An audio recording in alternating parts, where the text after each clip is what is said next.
అసలు గోరింటాక్కి ఆ పేరు ఎలా వచ్చిందో తెలుసా? నేను చెప్తా వినండి. ఒకరోజు గౌరీదేవి అంటే పార్వతీదేవి తన బాల్యంలో తన చెల్లెలతో ఆడుకుంటుంటే రజస్వల అయి ఆ రక్తపు చుక్క నేలను తాకి మొక్కే పుడుతుంది.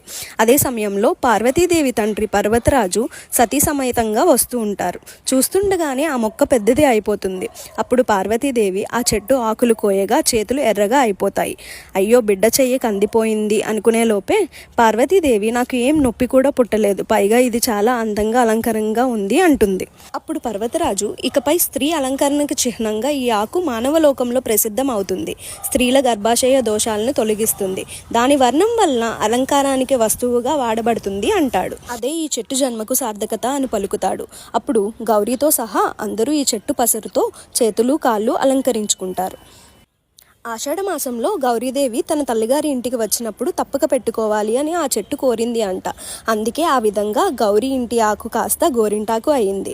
ఆషాఢంలో మనం పెట్టుకోవడానికి కూడా కారణం ఇదే.